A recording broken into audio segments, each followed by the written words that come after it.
We good. Cool. Awesome. I'm gonna start the intro, dog.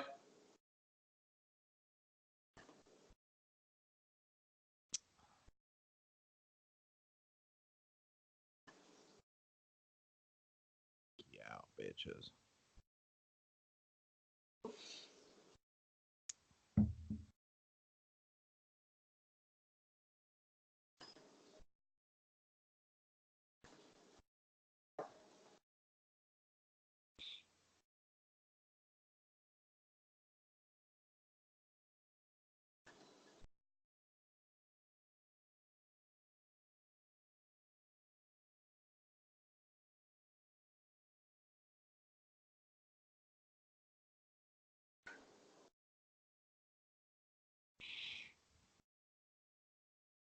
What up, nerds? Welcome to another rousing episode of Straight Chilling. My name is Bob. I'll be your host for the evening. This is episode number 202, recorded Sunday, February 17th, 2019. Tonight, we're going to be talking about a little movie called Happy Death Day to You.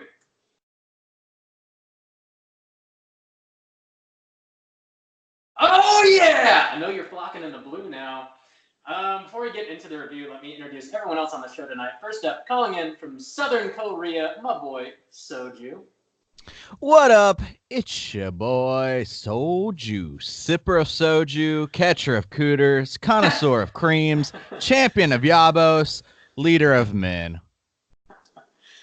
Browner of shorts, crammer of cream. You've got too many names, Doug. Dude, that's just how we do, you know? It's your That boy, is Sleepy Stains today. I Sleepy think it's Pea called- Stains today. what? You wet dreamed yourself? You got wet dreams going on? Sopping dreams stains. I think last time we briefly mentioned we actually knew a man named Sleepy Pete Floyd. I think that needs to be brought up again. We did. It's true. He's a real person in the world. Maybe. He might still be alive. I don't know. Maybe. Next up, we got your boy Bradley making a triumphant return to the cast. What's up? Welcome, Brad. I don't know if I don't have nearly as many titles as Justin does. No one should, really. Just the one, Brad. Just Be Brad. rad. Just be rad. Just be rad, guy, you know? And so I have heard of this Sleepy P Floyd guy, and I've only heard of him from you guys, and I always imagined him as like one of the Seven Dwarfs, just for some reason. He's like a seven dwarf if he were a drug dealer. So just okay, druggy dealer. He may a or may really not like also a be really related to sketchy kids. drug dealer. Ooh. All I can think of is Sleepy Gary. I don't know who that is. Sleepy Gary from Gary. Perfect. Over your head. Dang it! Last but not least on the cast, Stephanie. What's up, Steph? Hey, Hey, thanks Yeah. for coming. no problem. Happy to have you. Happy to be here. Cool. Randy Gandy G Landy is my name, and he's not going to be able to make it tonight. He did send in a quick little blurb of his thoughts on the movie that I'll play towards the end of the show, though. So we'll get to hear Randy ramble, I assume. Oh, have you not listened to it, Rob? No, because I literally, like Stephanie, Brad, and we just got out of the movie, so I didn't want to listen to his review before Oh, seeing it. man. So I haven't. This is a precursor to hopefully whatever next month ends up to be. But I'll save it. Nice. It's I'm excited. it's glorious. I'm excited. Okay. I'm glad we're going in, without having any idea what he's about to say. I was super curious. This movie is obviously pretty influenced by Back to the Future, and I know Randy loves the Back to the Future movies, and I was like, I don't know if that would make him really appreciate this movie or like kind of hate it. So I'm intrigued to see what his thoughts are. Randy. But before we get into the show, let's go ahead and take care of some housekeeping real quick. Speaking of Randy, our March cold pick is up on the Patreon page. The theme for the month is movies that Randy would hate. So if you support us on Patreon at the $5 level or above, you can vote on one of the movies we're going to talk about in the month of March. 3 movies that you can vote between are House of Wax, Queen of the Damned, and Dracula 2000. Right now, House of Wax is winning. It should. By how much? It's got like 50% of the votes. So it's, Oh, come on, people. Come on. I don't even know if Randy's gonna hate that movie. I've actually never seen House of Wax. Yeah, The new one? Like the newest one? Yeah, not the Vincent Price one. Oh the god, Paris it's horrible. Hilton. The Paris Hilton Yeah. one. I saw that in theaters. Me too. It wasn't a Okay, great time. maybe we're safe then. It wasn't a God, great that time. movie's horrible. Movies Yes. that Rob also hates, apparently. Kind of. Yeah, I probably guess we're all gonna be shit. going in hating these Yeah. movies. Yeah. We're just gonna shit. I mean, it's one of those that you just like love to hate. Like I think it would just be fun to watch Mhm. because it's horrible, Yeah, which is not a bad thing. That's the always- theme. it's gonna be cathartic. Yeah. A nice cleanser. Yeah, we're gonna have a group colonic in the form Damn. of House of Wax, you know, in the form of Paris Hilton. She's gonna clean our asses. That's what I'm saying. Just really gonna get on up in there. You guys have fun with that. Thanks. Also, quick shouts outs. We got 2 new Patreon patrons. So big thanks to Jim G Baby himself, and also Nightmare. Oh, thanks, guy. I didn't realize. Yes. Yeah. Thanks for And I'm supporting not the I'm show. not runner of Patreon, so I'm always just as surprised as the viewers. I have full access to it, but I never check it at all. Full is. half restricted access. But yeah, thanks for supporting the show, guys. You help us cover our monthly. Oh wait, costs. who is the second one? I missed the second one. Oh, Nightmare Maven. Oh, thank you. Oh shit, man! Like, God, I actually like know these people. We have a community. Like, it really exists. Yeah, I mean, like between the Instagram and the Slack and the Twitch and everything like that. Like, these people are like real people to me now. So thanks, guys. I really appreciate it. They're not internet people. They're real people. They're humans now. You know how the internet goes. You never know what's a robot. You know. Have we just been talking to chatbots the whole I time? think so. That's All what I Russian. All assume. Russian. Rob keeps saying money's coming in. I just assume it's Rob. I just pay for stuff. Rob No, just guys, keeps You're just paying us. catfishing. catfishing ourselves. Yeah, my name's Nightmare. He's just Maven. trying to impress me. Oh, we got a new Patreon. But now I actually You- know these people. You specifically, I just need to impress you. That's the whole You reason and for the Randy show. running the That's scam on friendship. me. Yeah. All That's the what this whole numbers thing are is fake. about. All your followers and everything are just you. That's what you get for moving to South Korea, Justin. Why don't you talk a little bit about YouTube and or Twitch, Juice? Yeah, so I didn't have the heart to do it. I had to let it happen naturally because obviously once we do an episode and Rob uploads it to all the streams, then it automatically generates a YouTube video as well, which is just the audio with like an image or whatever. So I went to go upload a Resident Evil video this week and noticed that on youtube.com/straight chilling podcast, we had reached the magical number of 69 videos already, and I couldn't personally ruin that. So I had to wait until Rob uploads this new episode and it happens naturally, and then I've got a couple Twitch videos to upload at that point. But yeah, we are already at, by the time you listen to this, 72 videos of content on YouTube. 75 actually by the time you guys get to it. So and also, not only that, we have 2 new videos. Another Bob's Blu-rays is going to be dropping this week, as well as a video game review coming up, exclusive YouTube content coming up. So check us out there, youtube.com/straight chilling podcast to get some extra horror straight chilling content. And Tuesday, I will be live streaming on our Twitch stream, twitch.tv/straight chilling podcast. Getting close to wrapping up that Resident Evil 2 remake Leon playthrough, trying to get it knocked out with this month. And then I'll be, there's some new DLC out as well. So I'll be working on some of that as well. So yeah, if you want to tune in, you want to do a live chat, check that out.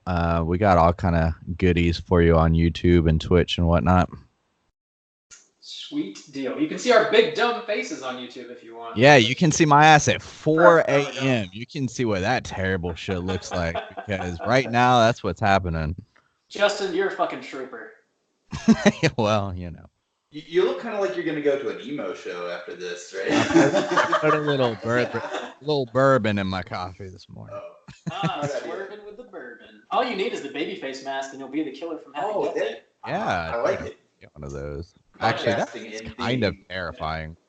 Yeah, it's freaky. Baby, I love how they like mention it in this movie. Like, why the fuck would you choose a baby? It is like the mascot, everything. It's like, oh god. It doesn't make sense. Yeah. It kind of There's a lot reminds people me that of bought that like mask. the Community, like Humans or whatever Yeah. from Community. Like how with the terrifying that thing. butthole flag. Yeah. But The just least that offensive like mascot. that mascot. God, somebody needs to make a horror movie out of that thing. Let's go ahead and talk about what you've been watching this week. Juice, you want to kick us off? What you been watching? Yeah, I actually watched the first Happy Death Day this week to get ready for this movie. I had never seen it before, and I'll be talking about it a lot in this review because it's like impossible not to. But I enjoyed it. I was like really like pleasantly surprised, to be honest, and then it really helps like going into this movie like back to back, like having these movies super fresh for the first time on my mind. I think will make for a good cast day. On top of that, I watched the old new Mary Poppins, the newest Disney remake. Here's what I've learned from those movies, because we had a Winnie the Pooh drop too, and they're doing this whole thing where they're like, oh, remember these old shits that like, you know, used to make you so happy, and here's what's going on. So, not to spoil anything for you, but it's like the premise of these films. The same thing with like Christopher Robin and like Mary Poppins. It's like these kids that you like grew up with, and like, oh my God, you know, as children, Christopher Robin, he's grown up now. The kids from the OG Mary Poppins, they're grown up now, and then they had the kids, and it's like their kind of experiences and everything. And here's what Disney's telling me. I mean, they're telling it to me, is that no matter what happens, you have these magical adventures as children. You have this magical nanny that takes you off into magical lands, and you have the best childhood you've ever had, and you have wonderful adventures with Winnie the Pooh and all this shit, and you still end up a grizzled old piece of shit, just like your parents, who you had to teach a lesson to when you were a kid about imagination and all of that bullshit. None of it fucking matters. You end up just as fucking miserable and just a big piece of shit as they did. I think that might just be you projecting all of that onto these movies. No, that's what Or happens, it's because the you see emo these hoodie fucking, that you're wearing right now. you see these parents and these movies, and they're all like, money, money, money, and shut your mouth, you stupid kid. You fucking don't know what you're talking about. And then Mary Poppins shows up and goes on a magical, and then the parents are all, oh my God, you're right. You know what? But these kids have grown up, and none of that shit mattered. They didn't remember their lessons. They didn't fucking learn that shit, and they're now old grizzled piece of shit who are beating their children. So, you know, none of it The fucking only matters. thing that history really tells us, Justin, is that we will repeat it, okay? Yeah. Less I mean, time that's, Yeah. I mean, you know, Disney, that's what they're telling me. That's what Disney. they're telling me. You're still fucked! That's their new slogan. I'm on to you. It's because you lose the magic of being a child at some point and become an Mhm. adult, and then have to get a job. And Don't rationalize this bullshit. No, Disney Rationalize. only tells me that they want my money. Like, that's all they've ever told Yeah. me. They're gonna take Give you. me. one It's way or inevitable. You're going to be a grizzled old piece of shit when you have children. And that's what they do to you. They suck the youth and the life. God. Wait. another. Damn, dog, finish that coffee. It's 4 a.m. Going. Okay? Give me a break. Anything else ruining your life, Justin? No, that's fine. Let's move on. Move on, that's, people. That's fine. Cool. Steph, what you been watching? Well, I loved Mary Poppins. No, I'm just kidding. It was. I haven't seen it. It's. It's I did go see it actually. I didn't hate it. It just has like one song in it that you're like, it has been like 20 fucking minutes. Like, what are you doing? How None long of can them, these like, lamplighters catchy sing? either. They all just like kind of kept going, and you're like, I mean, this kind of has a tune, I guess. And then you're like, all right, let's move along here. You're like, Just eat the fucking spoonful of sugar and shut up. Yes, go. Like, when did they start doing BMX and Mary Poppins? What's happening? Mary Poppins Extreme. We just finished Russian Doll, Nice. and we really liked it. I actually wasn't into it before when I saw the trailer. It was like, we've already done this. Groundhog Day, Happy Death Day was coming out like a couple weeks after it actually released. So it was just like, fuck this. I only want to see Happy Death Day. But I actually really enjoyed it. I thought it kind of threw in new concepts for it, but now with this movie, I feel like it's a little bit more parallel. Yeah. But I recommend watching it. I feel like the characters in it are fun, and I don't know. I think Natasha Lyonne was a really good choice for the show too. Like just because like it's all based off of her and her kind of addictions that she has. So I think she plays the character very, very well.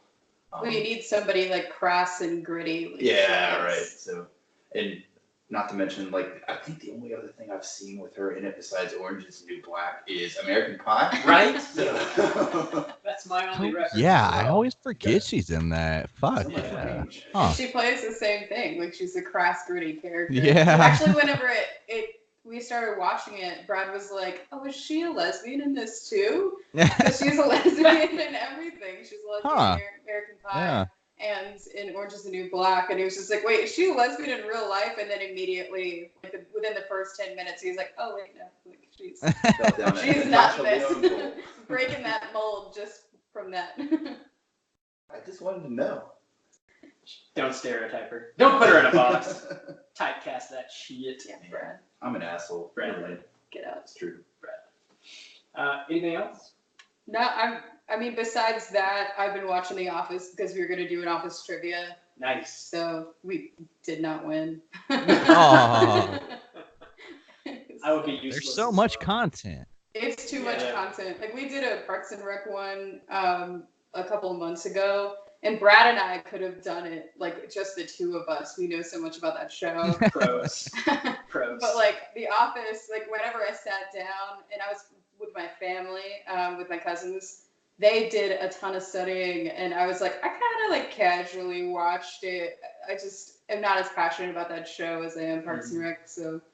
Well- but it was fun. But the questions, I was like, this is bullshit. Who knows these things? They literally ask you how many minutes Michael Scott spent in The Office. Yeah. How many minutes he was Yeah. there. that you That would was a have to question. guess. Yeah. That was a question. I was like, this is stupid. You sit there with a stopwatch.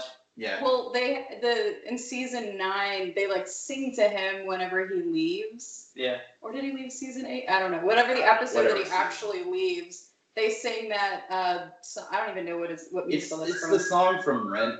The Oh with, yeah. that one, yeah. Yeah, but they It's sing obvious. like they did the math and sang it to him with the minutes that he was there. And they asked what that was. I was just like, I'm out.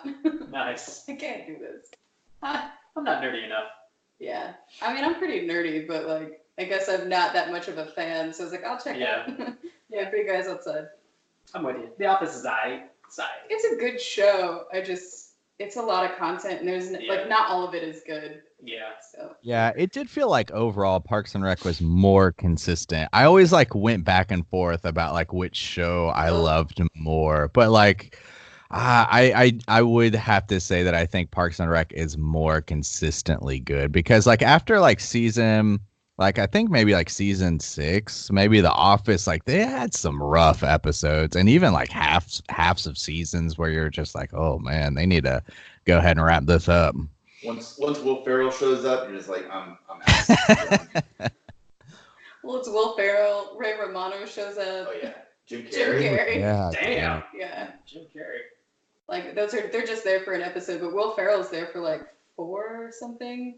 Yeah, he's there for a 5. bit. Whatever. Very nice. Cool. I watched a few movies this week. The first one I want to talk about was a movie that was actually recommended to us from a listener that left a voicemail last episode. It's Yeah, from our Perspective. Hotline Scream, baby. Hotline Scream. I'm dubbing it while Randy's gone. I'm That's taking fine. the spot. Staking your claim. That's what we're gonna. What call it happens now. when you have parents, Randy? Life is shit.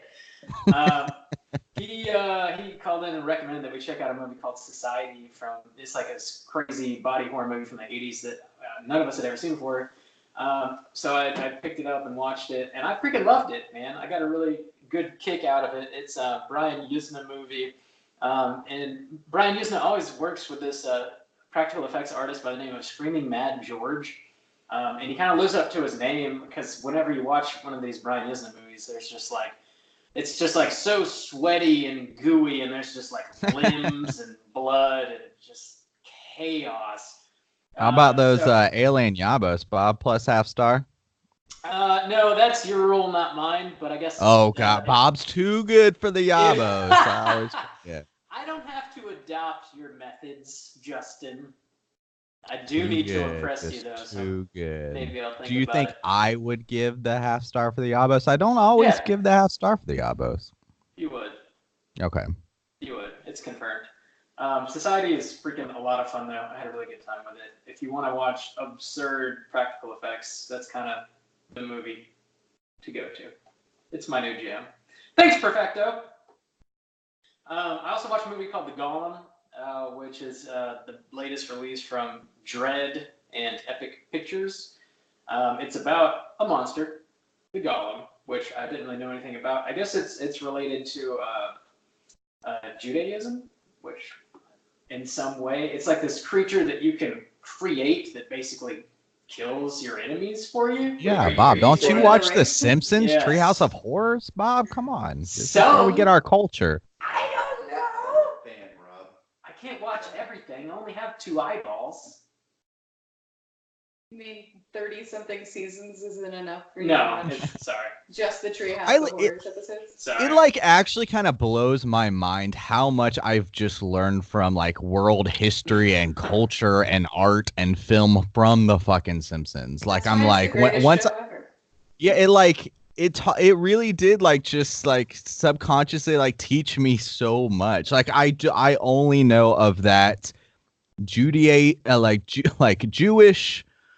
like folklore because of the Simpsons. Like I wouldn't know otherwise. So thanks, Thank you, Matt Simpsons. Groening, for teaching us how to live lives and grow up to be shitty adults, hopeless shitty adults. It's inevitable. Disney It told is. us that. Mary It is. Poppins. The Golem was I didn't love it. I didn't hate it. It's like a period piece, a period drama with.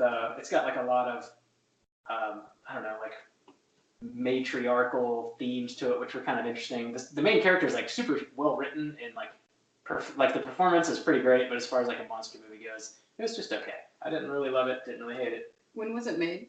It just came out like a month ago. Something like that. It's hard to take it seriously because of Lord of the Rings. Yeah. Yeah. But now I recently read something about it was Tolkien got a letter from like the Nazis saying that they wanted to translate the books, but they wanted to verify. They wanted to translate it into German, but they wanted to verify that he wasn't Jewish Yeah. first.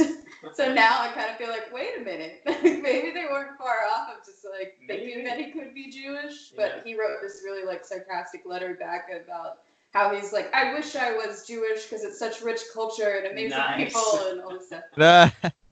You Nazi bastards. Fuck off. Yeah, Nazis. fuck you guys. Don't read my books. Burn them. If you're gonna burn any books, burn mine. Yeah, that's about it. That's all I've been watching. Let's go ahead and get into the main event and talk about a little movie called. Start off with the back of the box. What is on the back of the box? This is like the shortest and worst plot synopsis ever. I think I probably should have found a better one. I just want to mention that I like can't hear the audio of Bob's plugs even last time, and as soon as he hit a space bar, I can hear the click of the space bar, and I knew exactly what it was. I knew like Bob's that predictable. I pressed the A button, Justin, so I guess I'm not that predictable after all. I guess okay? I can't tell the clicking distinctions. My You bad. don't know me, sir. You stay in your little box on my iPhone. Mm-hmm. You stay over there. Happy Death Day to you. Obviously, the sequel to Happy Death Day. This movie The plot synopsis is as follows. Tree Gelbman discovers that dying over and over was surprisingly easier than the dangers that lie ahead, which is really just her dying over and over again. It's kind of the same thing. Directed by Christopher Landon. A Blumhouse joint. So, real quick, let's go around the table and talk about Happy Death Day, sort of like your first impression, and if you would recommend people go out to the movie theater and watch this bad boy. Juice, how are you feeling about Happy Death Day? I had a lot of fun watching it. I guess I would preface by saying, like I said, I just watched the first one this week. And if you enjoyed the first one, I don't know why you wouldn't enjoy the second one. I guess to me. So like if it's like to me, it's a good it's a horror comedy. So like don't go in like expecting to get scared or anything like that. But if I thought it actually blended horror and comedy and like even a little like feel goodness. Like I don't know, I thought it was like a pretty well-rounded fun movie. It was a fun dumb movie. Yeah. Would you recommend people go out to the theater to check it out? Yeah, I mean nothing else is fucking out right now, right? I mean Not I really. don't think so. So The I mean Prodigy is out. yeah, might as well. I was Go see excited. this Like movie. I was excited just to like have an excuse to go to the theater. I guess Glass was the last one. I mean, fuck that. So, I thought you loved that one, didn't you? Like, dude, was you that your know I favorite? didn't. Life is shit. Didn't you start liking Glass and then you like hated it at the end of the conversation? Who was Well, that? no, Or was Randy. that- I that think was we Andy. we talk Okay. Randy down. We talked- Yeah, he was Randy, going. you He don't was like going that. in like he was gonna like, oh shit, I gotta defend this movie, but he couldn't. We broke his spirit. Yes. Way to go. Steph, what about you? Would Yeah. you recommend people check it out? I would. I'm a huge fan of the first one. I actually just got a movie pass when the first one came out. So this was like popping my movie pass cherry. Oh, Was yeah. That was the first movie that I saw. Wow. Yeah, and I was like not about it at all. Somebody else, a friend of mine, convinced me to go see it with her, and I was like, this is not a good movie. I really want to like get a really good movie to start this pass off. But we had a ton of fun at the theater seeing that, and I couldn't stop talking about it. And it took me a long time. Like Brad recently saw it in like October, where I was like, "We're buying this movie so you can finally see it." So I'm a big fan of that, and been really excited about this movie. So I would definitely recommend going to see it if you're a fan of the first one. But I'm still kind of marinating on it. Like Yeah. I'm not quite sure like how I really feel about this one. Just yet, yeah. We just exited. We just the Temple exited. Zone. Yep. Bradley, how you feeling? So I think for me, like I definitely would recommend this movie, especially if you like the first one. But I think a lot of the reasoning behind it is just because I grew up in the '90s with like stupid slasher films. What a loser. It's true. Yeah. It's Yeah, true. this Yeah. is like So the Yeah. new generation of Scream almost. Yeah. You're right. If you like Scream or I Know What You Did Last Summer or what have you, and thought that there was probably stupid things about those movies that they never addressed, then this is a really good movie for you just because they absolutely do address a lot of that stuff and bring light to it. Yeah, just to kind of show that a lot of this is dumb, but it's still fun. Like, it's still tons of fun to watch. Yeah. So I would do it. I would say, yeah, you should watch it. Put your cheeks in the seats. Do it. Do it. I really enjoyed the first one more than I anticipated I would as well. It's good, dumb fun, and it surprised me that it actually had some like emotionally grounded moments in it, and same for the sequel actually, more so than you would expect from a movie with like this kind of premise and this kind of like dumb comedy going throughout it. But yeah, if you like the first one, you'll like the second one. I don't see why you wouldn't at all. It's definitely. I don't know that I'd honestly call this much of a horror movie at all. It's got, obviously it's inspired by like a slasher movie, kind of, but it's more of like a time travel movie, time loop movie than anything. And it's, I don't know, it's entertaining, it's well made. Yeah, go see it. I recommend it. Show. I can't wait to hear what Randy has to say. Anyways, I'm going to go ahead and drop that spoiler warning and we'll get into the nitty gritty. There you go.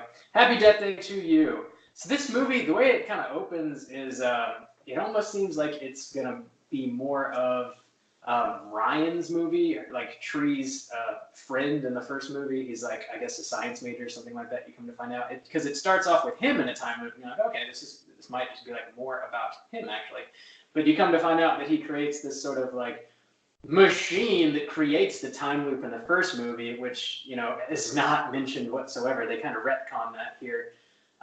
So like in the first movie, you kind of think there's some sort of reason that this time loop is happening is giving Tree like a second chance to like go back and fix something in her life, but that's not necessarily true at all. It's just this crazy machine that exists that you don't know anything about until the sequel, which is interesting, I guess. Yeah, they didn't hint at that at all in the trailer, right? Like, yeah, that was a surprise to everybody, right? No. Yeah, absolutely. Actually, since it like really ruined, everybody kept saying like, "Oh my god, it ruined the first movie." I didn't watch the trailer or whatever because I hadn't seen it until this week. So I was like, "Well, fuck that Yeah. trailer, I guess." Yeah. And also, I guess I would just like to say, we never covered Happy Death Day on this cast, and we dropped a spoiler warning. But like, if it's I don't know why you'd be watching this movie if you hadn't seen the first one, but we're gonna spoil the first one. We have to. Yeah. Like, Yeah. this movie, I mean, this cast is essentially going to be a cast of this series because it's like this. It's pretty much this movie is like an alternate ending to the first movie. I mean, like the choices that they made are like, because the whole premise is like a multiverse premise, like, oh, you're in an alternate reality, so certain things are slightly different, but it's essentially like the first movie with different options. Like it's like a choose your own story where we have now picked a different version of the first movie. So we're gonna spoil the first movie too. Yeah. Just fair warning. That is correct. And they totally, in the trailer, they tell you exactly like who the killer is for the first movie. But in a movie like this, it almost doesn't really matter that much. Like the stakes are so low, and you're really more in it for like the ride than you are to really find out like who the bad guy is. Because that was sort of like the one thing that I didn't like about the original is when you do find out that it's like her roommate, and she does it because she's like jealous of this affair that Tree is having, and it's just kind of like a weak ending to me, but it doesn't really matter. Well, that's why I feel like it's very Scream. Yeah. Is that Scream is constantly changing of who the killer is. Yeah. And that's what this one did too, even with the very end of it when you're like, oh, like, do we care about these people? Yeah, not really. Yeah. And also, I kind of thought this movie made the first one a little better in those kind of ways because, like, well, I mean, Go ahead. no, I'm not saying this second one is better than the first one. I'm saying like the choices that they made maybe like helped develop the characters in the first one. Because in the first one, Oh, yeah, okay, for we've sure. dropped the spoiler warning. We're spoiling the first movie. You've gotten fair warning. Like the killer is her roommate or whatever, and we don't really get to spend a whole lot of time with the roommate. So yeah, when it drops, you're like, okay, I guess she hates her or whatever. But everybody kind of hates her. But in this one, like the roommate is the one having the affair, so you get like a little bit of background. Okay, maybe there was like a bit more of like emotional like weight there, or like from that character's perspective, you can be like, oh, they're actually together. So like you could see maybe like where that jealousy came from or something like that. I don't know. It felt like it kind of boosted the first movie up a little bit, where there wasn't maybe as much character development, and you get to spend more time with some of these people, I guess, since they're all the same people. And I think it's kind of funny how in the first one, Ryan, I think his name's Ryan. Right? Yeah. Yeah. He creates the device. Yeah. He never at any point says, "Hey, I'm some type of time scientist. I'm like a quantum Super theorist genius. right now." He's also And I have a like device. nothing though. In the first film, Yeah. like he's literally Yeah. just there to like run He's in the the guy at room the and like door. say something about like the bomb ass pussy or something. Like, Yeah. like that's like his only line.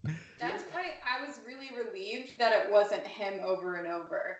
Like whenever it first Yeah. started and you go through what he's going through twice, I was just like, I don't know if I can watch this whole movie. It's just him over and over. But once you find out that he's this super genius that caused this, I was like, okay, maybe he's not just a douchebag that you just want to like punch in the face. Yeah, it turns out to be Yeah. like more of a normal person than just like this dude bro that he is in Yeah. the first movie, which is it's cool that they flesh his character out a lot more. and then all of his like team of like super smart cronies that help him figure out the correct algorithm to finally close the time loop in this movie. There's just kind of like more characters and more character development in general going on in this movie. And I love that they do that classic like 80s evil Dean character. Yeah. I fucking love that for some reason. He's just unnecessarily hell-bent on like shutting their little science program down.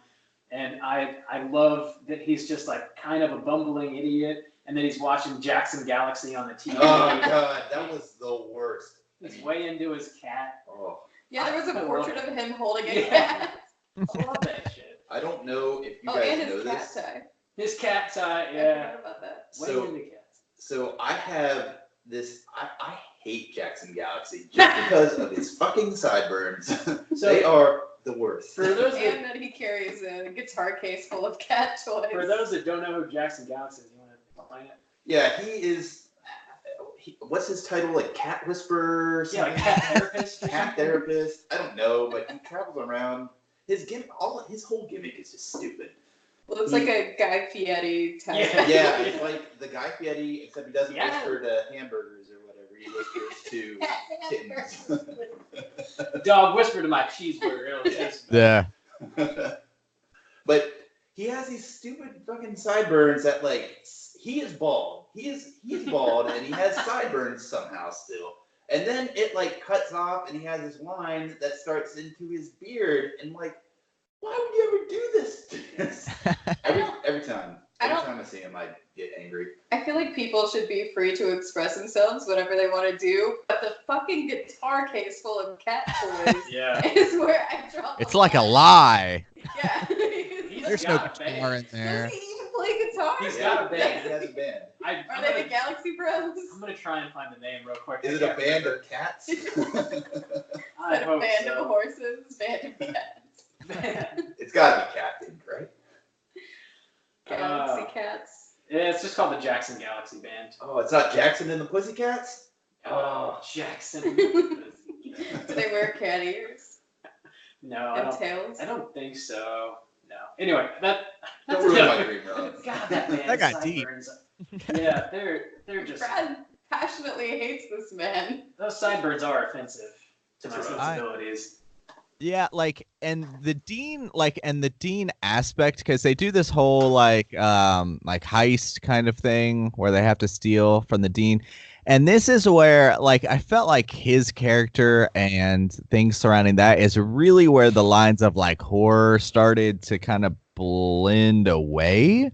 Because Yeah. like actually, to be fair, the first like 45 minutes of this movie, and even then like the last, I don't know, 10, maybe 15 minutes of this movie, like follow like the original, like pretty close as far as like tone goes, like where it's blending like the comedy and the horror, because like in the first, like you get like, and I've heard Randy's critique, so I'm kind of referencing this a little bit, but Randy was like, there's no on-screen kills, like people get shot in the chest or whatever, and that's not like true, because like Ryan gets stabbed a couple times, and then you see the roommate like get stabbed, die a couple times, and then you have like a whole like suicide montage.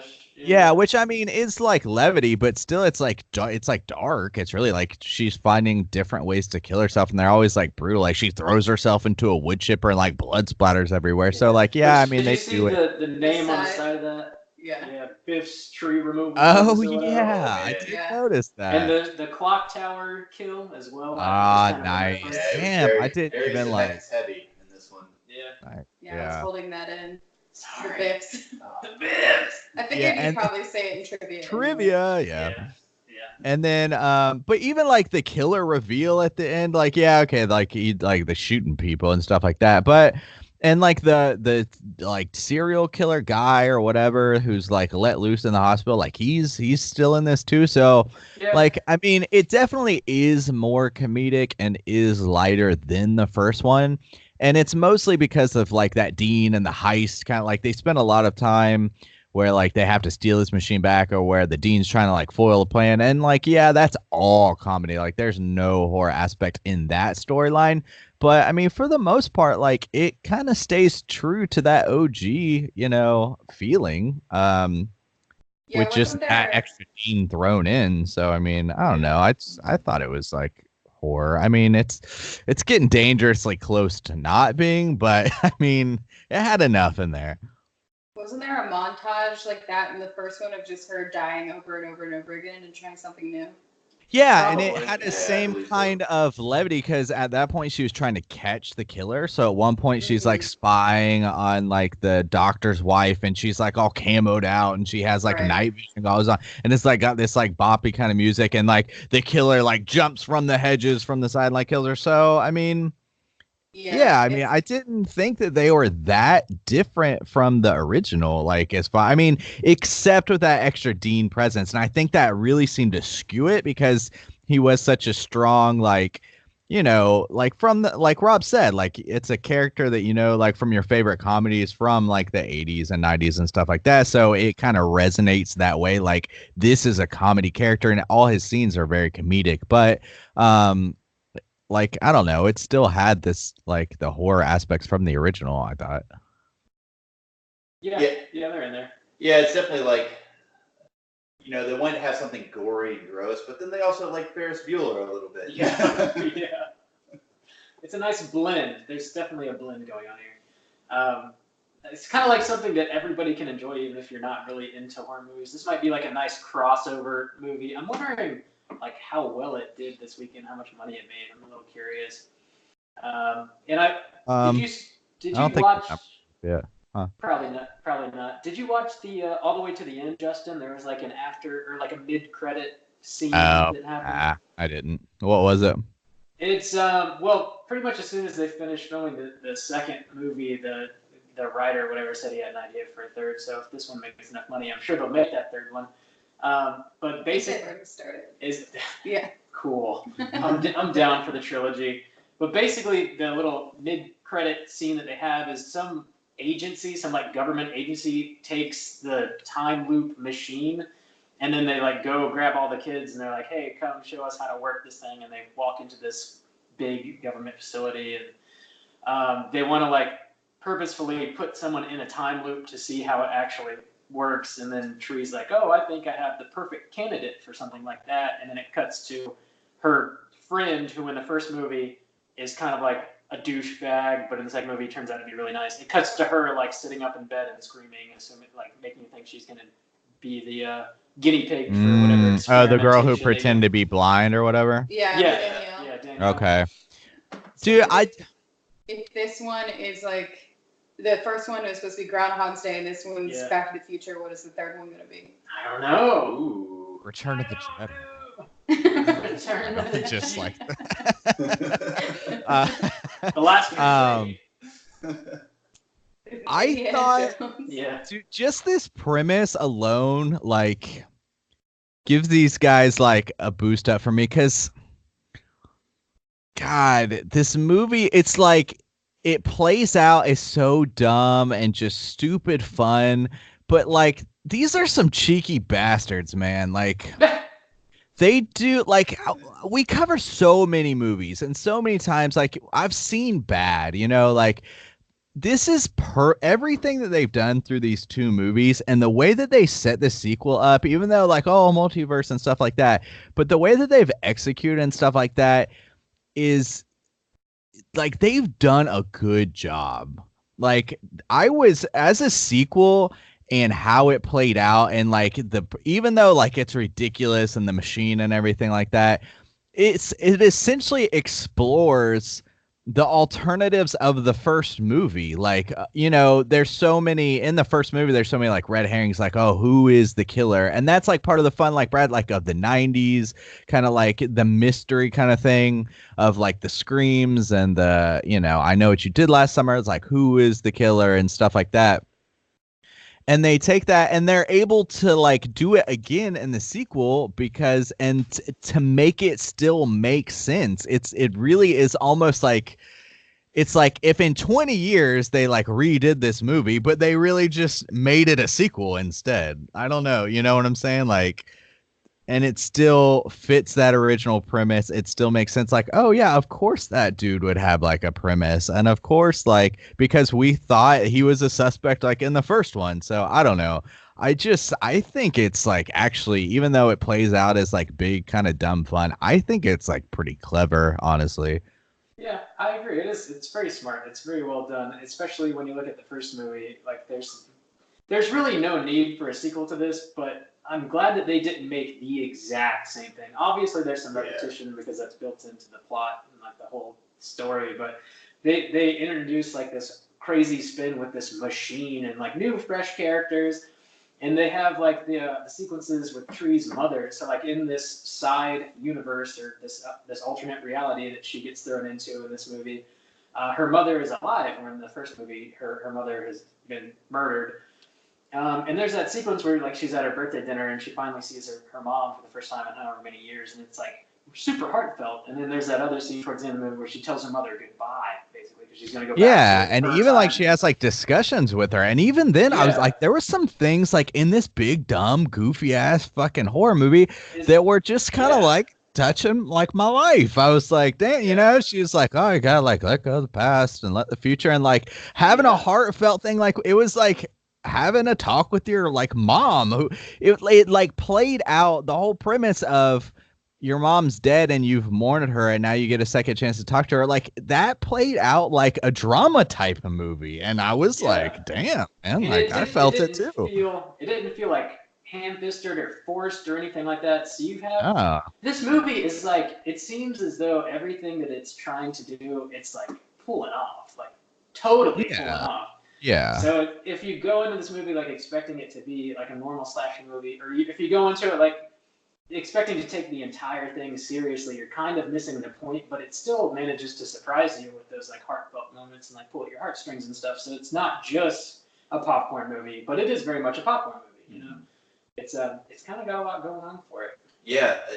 So I guess I didn't really understand what this whole movie was going to be about initially, because, I mean, just from the point of it being a sequel, I thought it was going to be about all of them going back and redoing the same time loop over and over. Yeah. But the second that the machine got set up and Tree was the only one that woke up, I was like, fuck, this is going to be the first movie all over again. But they did a really good job just kind of introducing the alternate universe and having different elements and the mom being there. Like, I thought that was really interesting. And you're right, they really did hit on anything that they were trying to hit on, you know, that wasn't just like dumb comedy or just kind of like stupid fluff. Like, they did a good job with the movie. Yeah. I will say, like, not to just like cream all over this movie, because I mean it's got some problems too. Like, It does. so like the logic of it, the whole like the internal conflict is like, okay, I'm in an alternate universe where things are slightly different. And the biggest thing is my mom is not dead, which is fucking huge. Like, your mom is dead. Or like, I'm not with my boyfriend is like dating my like sorority like bitch, you know, she's not like, they're not like best friends. Like, I don't know. She's like, she doesn't like her, but so but that's the whole thing. It's like, oh, I'm not with this boyfriend. But here's the whole thing about it, and she has to choose. Like, Ryan gives her a choice, like, oh, do you want to go back to the OG universe where like you're with your boyfriend, but your mom is there? You want to stay here where your mom is alive? By the end of it's like, just because the guy is like still a nice guy. Like, if they made him maybe a little bit of a dick or something like that, you know, like he's a slightly different person. But like by the end, it plays out like they're making out. It's like, it just because this guy is like dating this bitch. And it even shows like she doesn't care about him. Like, she's sleeping with another guy and she's essentially using him to do her homework. So, and like, he obviously like by the end of this, like still kind of has feelings for her, even in this alternate universe. So it's like, keep the universe where your fucking mom is alive, and then just like dates. You can still date this guy. Like, there's no reason you couldn't. Like, crazy. Why would you? What? Like She had- they she played had a that little thing- bit on it where like she was like going through her phone and like like Yeah. her memories with her mom like weren't her memories. But it's only like 3 years. Like her mom's only been dead for like 3. So it's like fuck that. Like I'm keeping my mom and I can still date this dude. Like give it like 2 weeks and I'll just like steal this dude away from this bitch. Like who fucking You cares? literally- Wouldn't there be, because she's in that timeline, wouldn't herself that would be like the other version that's supposed to be in that dimension is thrown into the other timeline? So there's yeah. gotta be some type of moral dilemma of her being like, I just threw myself in this other timeline, and she's gonna wake up and be like, my mom's dead. My mom is Like, dead. And I that's thought they part were going to 3. play that more. Yeah. I thought they were going to ride on that Yes. more as the moral dilemma, but they didn't. Like they Yeah. didn't like really like focus on it. Like it kind of like alludes to that. Like yeah, it's not you or whatever, but they didn't like really like hone in on that as much as I thought they would. Yeah, that was the other thing about Lori too, is that she kept trying to save her and all this stuff, and I was like, did y'all have a good relationship prior though? Like, would you Yeah. have? I mean, I understand Right. you want to save people, but like that's hard for us, the audience, to go from her being the murderer, trying to kill her with a cupcake, and then try to stab her or frame this other serial Yeah. killer dude, to her being like having this moment with her. Like, I understand that she wanted to save her because she is innocent in this timeline, but did she have to have that moment of being like, you're better than that, don't be with this married man, Yeah. I've been through this? So it's just like, I don't need this moment, you can take it out. You literally did this exact same thing in an alternate timeline. She's grown, Bradley. Oh, okay, sorry. So poor other version of her thinks like she's also like she murdered this girl that she thinks is her friend. Well, Oh and shit, going- yeah, damn. That other girl's having a hard time in that other yeah, universe. yeah, it's rough time for her. For what's her name, Lori? Yeah. Yeah. Well, no, Lori's dead in the other one. Yeah, right. Yeah. Well, so one thing is I had a really tough time just remembering all these people's names just because they're all like just a stereotype. Kind of, yeah. Like, Yeah. what's the boyfriend's name? Dave or Dan? I don't know, man. I'd have to look it Carter? up. Right, exactly. Carter. Carter. Is it Carter? Yeah. Stand Only down, because like white they dude. focused on it so much in the first movie, like, oh, do you remember my name? And I just watched that one, so it's like, okay. Yeah. But I had to think about it. I had to stop and be like, wait, I think it's Carter. Well, They didn't. but in this alternate timeline, she literally knows that Carter's girlfriend is cheating on him. Yeah. So she can easily break them up and then Yeah. get together. Yeah. So it's like, what? How does that make sense? And they're already getting together. Like before she leaves Yeah. the time, like she's like making out with him. It's like, well, there it is. It took one day. It took a couple hours, and they stole him away. And you get to keep your fucking mom. It's like, what? That's not much of a dilemma. Well, he also, does he know that she cheated at that point, or is he just like, I I don't like think he people? does. So he is just Carter a realized good that guy in that she's a dimension? bitch. Yeah. Yeah, Well, because and- he's also with this woman that is using him. Yeah. But that's how they get her to go along with distracting the dean is because she can hold that over Yeah, her she's head blackmailing her. and Yeah. blackmail her. So Which that whole like blind French woman scene is ridiculous. Yeah. it's so ridiculous. That's what made it feel more rom-com-y. You're just like, Uh-huh. come on. Yeah. Yeah. What I It didn't was do mind you it. think of really, this? funny though. It was cracking me up. Yeah. Yeah, I didn't mind it at all. It was just that was sort of the most over the top section. Like it's Oh slapstick. yeah. It's like straight up slapstick. comedy. Yeah, Like, and that's the thing about like that I say that's like clever about it. It's like, yeah, okay, it is slapsticky and like rom-com, but to blend all of these genres together to me in such a like well-crafted kind of way, like it takes a lot of kind of like wit and thought, like actually like when you like really think about like what this movie pulls off, it actually like did a good job, I think. Like it's actually more impressive than it comes off as like on the surface. Yeah. One of the things they had at the beginning of the movie is like that duplicate Ryan Yes. that comes back. Bothers Oh, me so yeah. much. And you find out like they unmask the killer in the first like 20 minutes of the movie, and it's a duplicate version of Ryan. And they tie him up, and he's like, basically begging the other Ryan to not set the machine off again because he's going to do way more harm than he is good.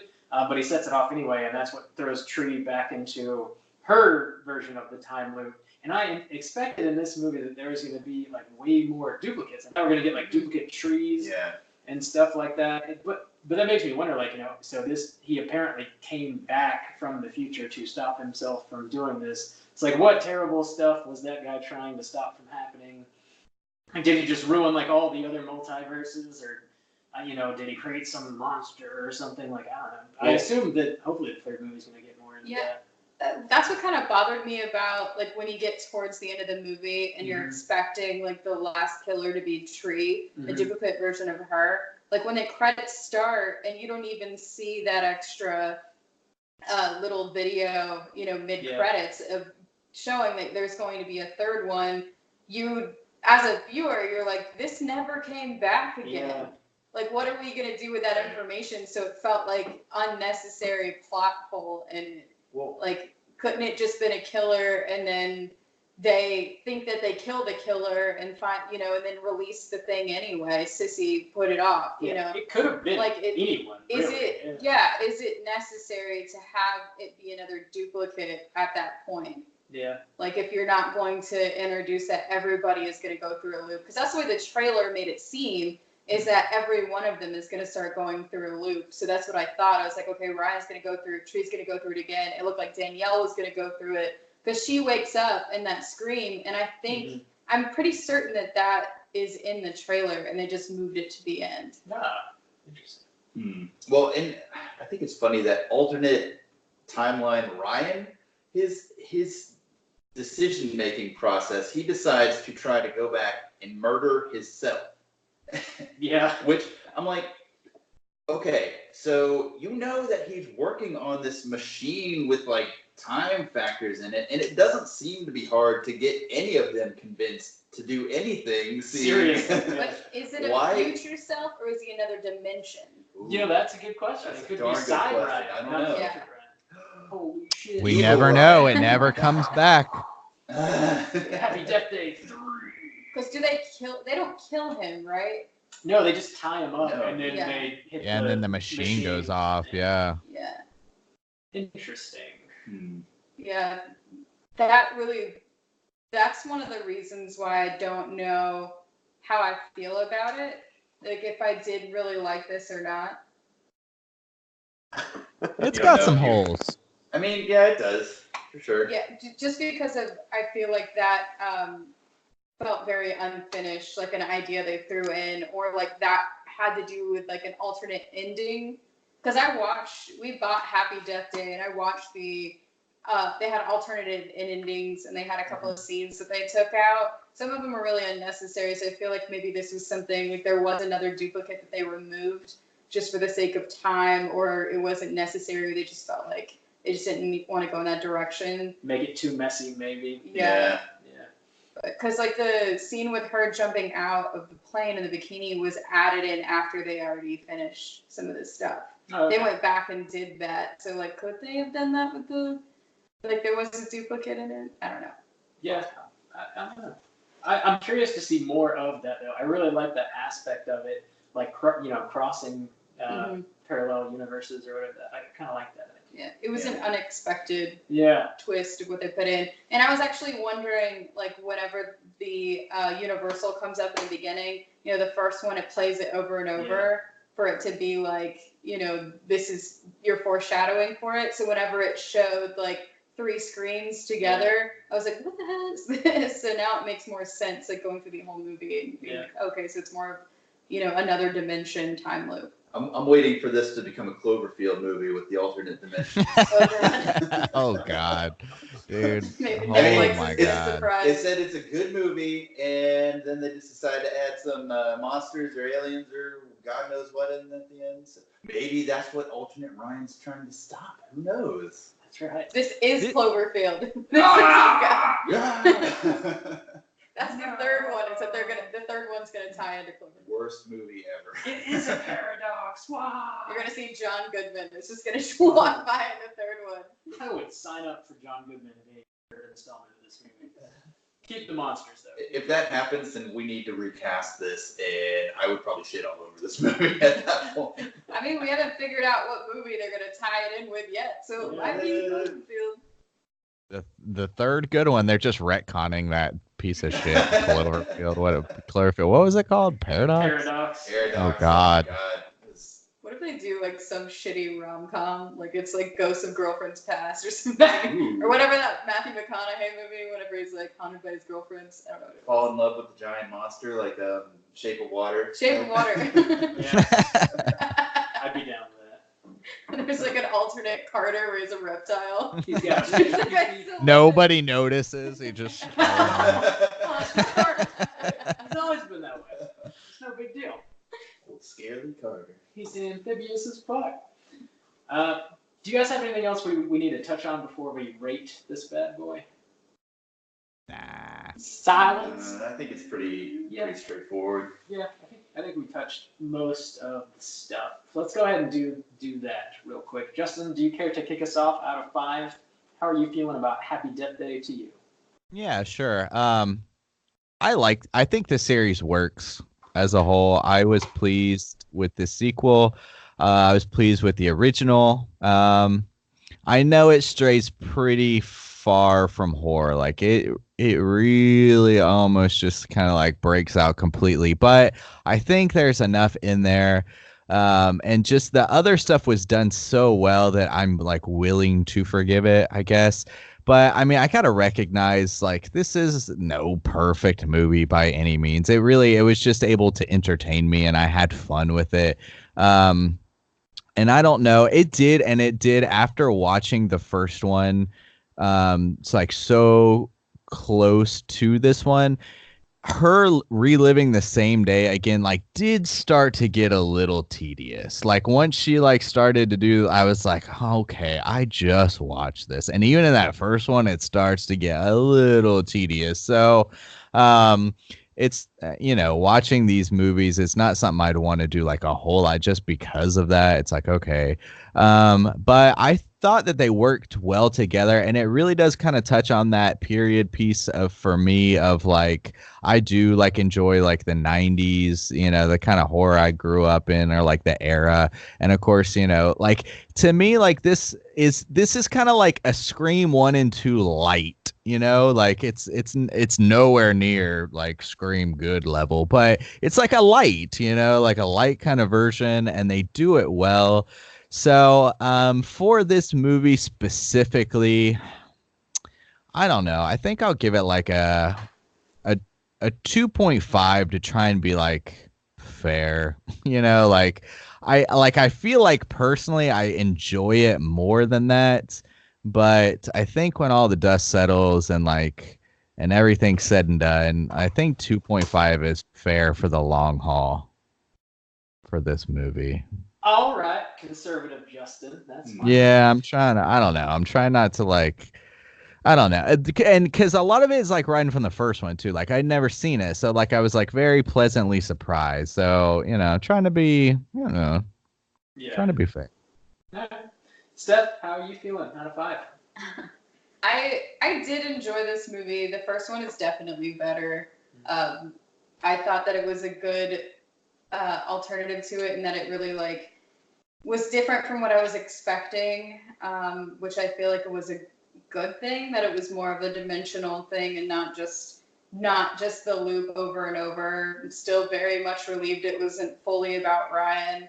I think it's got to lose a little bit of points for not using the Alien Ant Farm song. I'm sorry, what does that sound like again? Oh no, wait.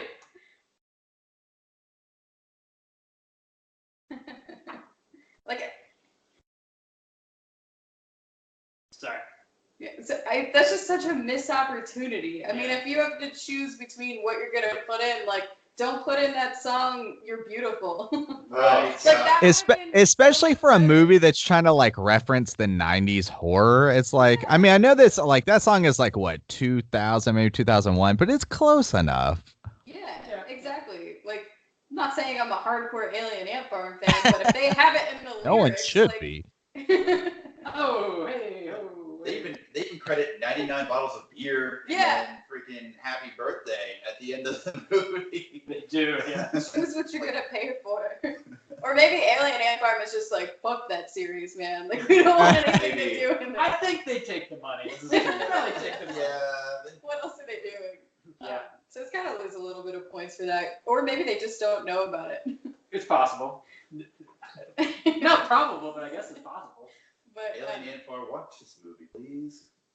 Got to. they're the biggest fans. They're just holding out for like the final installment. Man, they're holding out for a long time. Yeah, a long con here. Long con. I would give it a 3 out of 5. Okay. Sounds good. Bradley, out of 5, how do you feel? So, I definitely enjoyed this movie. Like, it's fun and stupid. I mean, we've kind of reiterated that the whole time. I think maybe it was a little longer than I would have wanted it to be. Initially, there was a couple points where I checked my watch, and it's an hour and 40 minutes. It's like that. I think that alone is even just kind of nitpicking, because it was fun the whole time. So, I say as far as my score goes, I was trying to avoid giving it the 3 because I think there are some flaws with it.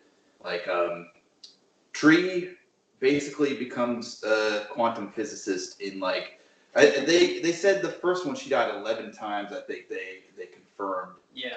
And so I know that she is not going to learn that giant algorithm in 11 days. So, that, like I said, that's still being stupid because that's not what the movie is about. It's about just enjoying it. And then there's also that guy that was clapping with a knife who is also a doctor, which it drove me crazy. It was like, this man should not be a doctor, first off. He should have stabbed himself, and he should not have enough wherewithal to kill somebody this many times in a row in a movie. So I think I'll give the movie the 2.75. 2.75. Yeah.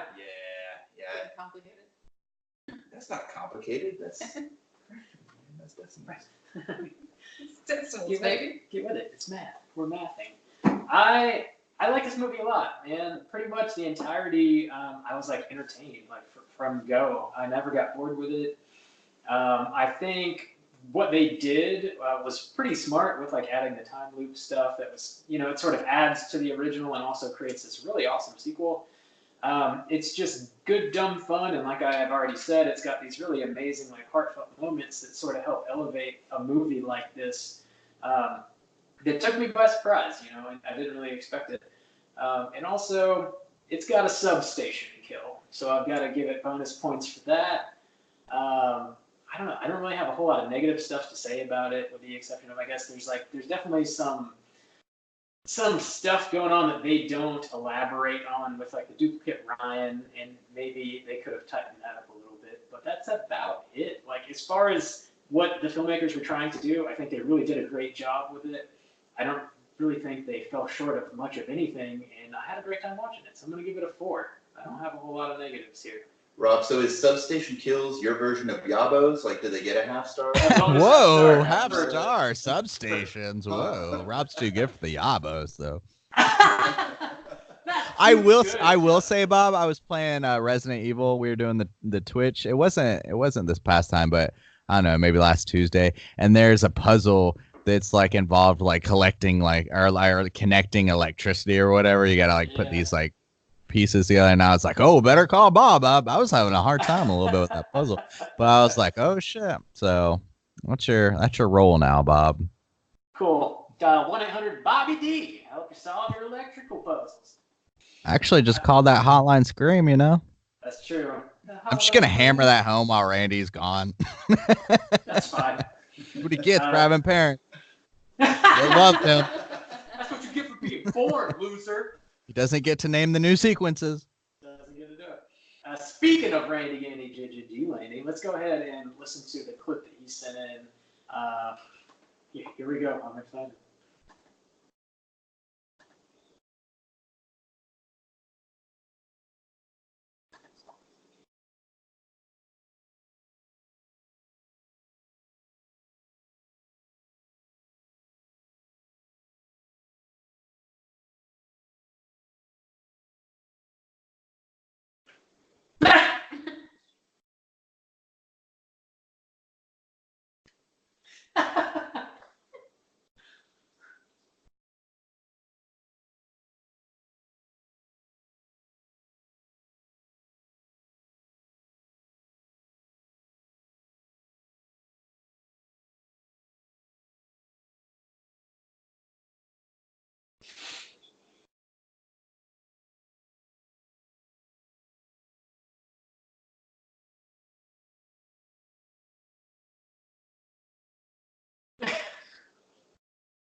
Bye.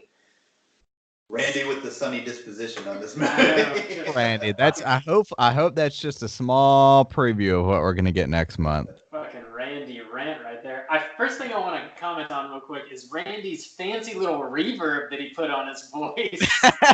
I love that. At first, I was like, oh no, I got some reverb on Randy's channel. I don't. He just did that himself. Did he sound like sweaty and out of breath? He sounds like mad. Yeah. Really had to get this off of his chest. So the one thing that I could agree with him though is that the score is not good. I definitely thought that while I was watching it. I was like, yeah, the soundtrack for this is just not great. I liked it. Did you? Were you Yeah. into it? Didn't even notice it, to be honest. So when he was talking about it, I was like, oh, okay, maybe. But like it didn't bother me, at least in the theater, but it's not something that I like paid attention to really. It wasn't enough to change my opinion about the movie. It's Because there's moments as well where the acting's not great. And you're like, Mm. "Ooh, really? You decided to write that line? Yeah. You know, like what did he say about like they're gonna bust my balls in a very, much more crude way? And she's like, Oh, yeah, yeah. but I don't have balls. I was like, who wrote this? What are you They're gonna doing? hang me by my balls. Yeah, hang me by my balls. What? I think based on what I heard Randy say there, it sounds like maybe his expectations of this being an actual horror movie kind of threw him for a loop here because like one of the first things we talked about is like, I don't know that this is much of a horror movie. Justin, I think you probably would disagree. I mean, I agree with Randy. It's not much of a horror movie, but I wasn't really expecting it to be because I saw the first one, you know? Oh, well, as far I mean, as I know, guess Randy compared to the did too. first one, I mean, like I said, the first 45 minutes, I mean, like Ryan gets stalked by the stalker, you know, and it's got like in like 2 sequences, and that's like got its own kills. And then Tree does the same thing, like where it's revealed like, oh, he's gonna kill her friend this time, and like they go through like the whole construction area, and like so I mean, and then she does the whole like suicide thing, and then you get the reveal at the end where like the doctor. So I mean, it has enough, like Yeah, I don't it has know. slasher moments in it. Yeah. I feel like that's Yeah. not enough to make it horror. I mean, it would depend on your definition of it, but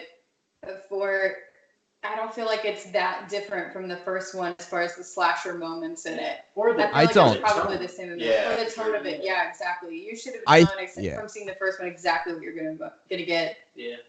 I think the Randy. biggest thing in this one is the Dean sequences swing it like stick out so much in your memory, and that's like such a distinct comedy like trope Yeah. character that it like it like weighs like the amount of time that Dean actually spends on like screen weighs it too much the other way. He doesn't actually spend that much time on screen, but he's like so memorable, and those like sequences are so distinct that it seems Yeah. like it's a lot more time. I love the fucking Dean. Yeah. I'm all in on Yeah. Dean. Question: Did Andy think that Jurassic Park was a horror movie? I'm just curious. I don't think he did. I don't Okay, yeah. think so. So that makes sense. I was almost alone in my principles. I think Randy's Yeah. friend, I can't remember, Brett, joined say- us. Uh, I think Did he you was. say yes, it is. Yeah, I was saying like if people consider like Jaws an absolute horror Yeah. classic, Yeah, 100%. I don't Then, think like, Jaws is horror. Oh, okay. Well, A then lot if of you, people- then a lot that of makes people do. sense. But like the whole, I mean, like Jaws is touted, but this is not that review. But Yeah. that was my argument. Like if you're gonna tout Jaws as like this classic horror, like it blows my mind that you wouldn't even put Jurassic Park in the same category. Like it's like That's a good argument. Jurassic Park is like my favorite movie ever. Yes. So I'm always there for that conversation of is this horror? Is this Yeah. not horror? Because I don't think it is. But somebody was telling me that like horror is whatever like you want it to be. It's whatever you're afraid of.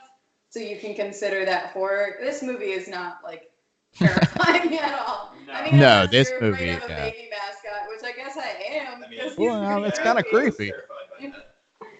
I do want that little like enamel pen that the dean had of the baby mascot. I kind of want one of those. I'd wear it. Yeah. So that's gonna, with Randy's review there, that's gonna put our aggregate at a 2.75 for Happy Death Day to you. So let's go ahead and get into our Rotten Tomatoes segment and see what the critics and users have to say about Happy Death Day to you.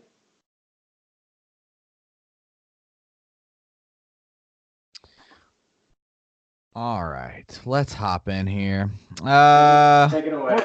What do we got? 140 reviews counted for the critics. Solid sample size for this new release. I already like this. Already feels like it's got like this kind of cult status. I don't like when I finally checked this movie out. Like I heard the whispers, you know, like it seems like it's got this like fervor around it. I don't know. But so 140 reviews counted so far from the critics. Let's be gentlemen and let the ladies go first. Stephanie, kick us off. Out of 140 critics counted, what do you think they rated this movie? I'm gonna say a 60. 60. All right. Brad, what do you think? God, the critics. I would probably go like probably around 50. I'd think. 50. All right. They're probably 50. hard. I think they're a little harsher on this movie than the Yeah. average person. All right. And Robert, what you got? I'll get crazy with it and say 70. Okay. We got a 50, 60, and 70. Nice. The numbers there. Bob is going to steal it away. It is a 66% certified. barely. Oh, okay, not certified, but it is fresh. Average rating 5.9 out of 10. Of the 140 reviews counted, 93 are fresh, 47 are rotten.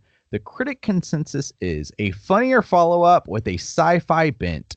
Happy Death Day to You isn't as fiendishly fresh as its predecessor, but fans of the original may still find this sequel worth celebrating. Oh yeah, that was it. I almost said 65, so you're lucky. Oh, I am lucky. You're lucky, Bob. Shit. So yeah, 66%. That's a little surprising to me, to be honest. I would have thought the critics would have leaned negative on this one, but I'm pleased to see they landed fresh. Let's hop into the audience score. Let's Charlie Brown this shit and reverse. Rob, kick us off. I'm sorry. Wow. Very, very low Oozer rating so far. It is a brand new movie. Let's be fair. 704. 704. That is Low. really low. So, Bob, what do you think the Oozers think of this movie? I'm gonna say, geez, I don't know, man. I'll go 80. I'll get crazy. Woo! Crazy. 80. All right. 80. B-Rad. Man, I really wanted to use the straight chillin' special on this one. Do it. You can do it, guy. I don't feel like that's it though, so I'm torn right now. If I can, I'll go with the straight chillin' special, 69. Ooh, the Spash. All right. 69. 69. And Steph, round us out, please. I'm thinking it's probably closer to 65, so I'm gonna go with that. 65. All right. Oh, Steph is going to narrowly steal it away from the Straight Chillin' Special. I thought you were safe there, B-Rad. I thought you were safe. I was so And- close. In rare form, it is the exact same score as Wow. the critics and the Oozer audience score is 66-66. It is the same. I wish, god damn how I wish it was 69-69. Maybe one day. Dude, if that had been six, I would, dude. My head might explode if we get a 69-69. I don't even know what I would do. You'll finally find Nirvana. So both are 66 with an average rating for the Oozers 3.5 out of 5. So all around, it's positive. Like I said, there's been a fervor around this series, and I'm pleased to see it's already got its kind of following. I appreciate that. Nice, very nice. Let's go ahead and get into some trivia. So I'm going to blast through some of these little bullet points here. Since Randy can't do it, looking at you, Randy. Blast it, Bob. Family. Son of a bitch. Okay, so let's see what we got here. I already kind of mentioned this, but Christopher Landon, the director, announced plans for a third film as soon as production wrapped on the sequel here. So that's exciting. We're definitely going to get that trilogy. The initial worldwide release date was set to be Valentine's Day. However, in the United States, due to a recent tragedy, the film's premiere date was set to the previous date of February 13th, 2019. I guess because this movie is kind of murdery, you know. They set it to the day prior. Let's see. The wood chipper scene that the movie says Biff's tree removal on the side, which our keen eyes picked that out. The device Ryan has invented is called Sissy, which is a reference to the character of Sisyphus in Greek mythology. Like Tree, Sisyphus escaped death's clutches, and as his punishment in the afterlife, he was forced to roll a boulder up a hill every day for eternity, only to have it roll away from him back down the hill before he could get to the top. The story of Sisyphus is superficially like that of Tree, who must relive the same day again and again, only to see something finally go wrong each time before she can get out of the time loop. Which that's kind of neat. Tree's Tree's free fall montage of various suicides landing her back into Carter and Ryan's dorm room pays visual reference to the music video of the song that plays over the montage, Paramore's Hard Times, where in the music video, lead vocalist Hayley Williams, sporting similar attire to Tree Geldman and blonde hair, collapses slowly back into a bed from the roof. I've never seen that music video and definitely would not have gotten that reference. That's kind of cool, though. You guys familiar with Paramore whatsoever? Anyway?